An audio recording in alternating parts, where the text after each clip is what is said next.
আর 5টা দিনের মতোই বড় বোনের সাথে স্কুলে যাওয়ার কথা ছিল রামিসার, কিন্তু ফুটফুটে এই ছোট্ট মেয়েটিকে খুঁজে পাচ্ছিলেন না তার মা। সময় গড়ায় আর উৎকণ্ঠা বাড়ে।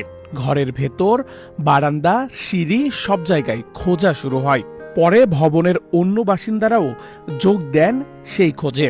এক পর্যায়ে ভবনের 3য় তলায় নিজেদের ফ্ল্যাটের উল্টো পাশের দরজার সামনে পাওয়া যায় ছোট্ট রামিসার ব্যবহৃত স্যান্ডেল।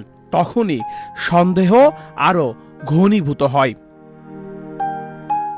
ভেতরে থাকা লোকজনকে দরজা খুলতে বলা হলেও দীর্ঘ সময় কোনো সাড়া পাওয়া যাচ্ছিল না। পরে প্রতিবেশীদের নিয়ে দরজা ভেঙে ফ্ল্যাটে ঢোকেন তারা। এরপরই সামনে আসে ভয়ঙ্কর এক দৃশ্য। ফ্ল্যাটের বাসিন্দা সোহেল রানার কক্ষের চারিদিকে রক্ত ছড়িয়ে ছিটিয়ে আছে। রক্তের উৎস খুঁজতে গিয়ে দেখা যায় খাটের নিচে থেকে মাথা ছাড়া একটা ছোট্ট মেয়ের লাশ অসহায়ভাবে পড়ে আছে। তবে রামিসার শরীর পেলেও কাটা মাথা তখনও খুঁজে পাওয়া যাচ্ছিল না। তারপর ছোট্ট রামিসার মাথা খুঁজতে রুমের চারিদিকে তল্লাশি চালানো হয়। রুমে না পেয়ে এরপর যায় বাথরুমে। সেখানেই রক্তে ভেজা রামিসার কাটা মাথা পাওয়া যায়। গত 19 মে মঙ্গলবার সকাল 10:30টার দিকে রাজধানীর পল্লবী এলাকায় এ ঘটনা ঘটে। নিহত রামিসা পপুলার স্কুলের 2য় শ্রেণীর শিক্ষার্থী ছিলেন। পুলিশের ভাষ্য অনুযায়ী রামিসার মা যখন দরজায় নক করছিলেন তখন ফ্ল্যাটের ভেতরেই হত্যাকাণ্ড সংঘটিত হচ্ছিল। মূল আসামি জাকিরকে পালানোর সুযোগ করে দিতেই স্বপ্না দীর্ঘ সময় দরজা খোলেননি।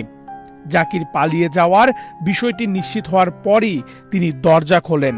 ঘটনাস্থল থেকে তাৎক্ষণিকভাবে জিজ্ঞাসাবাদের জন্য স্বপ্নাকে আটক করে পুলিশ।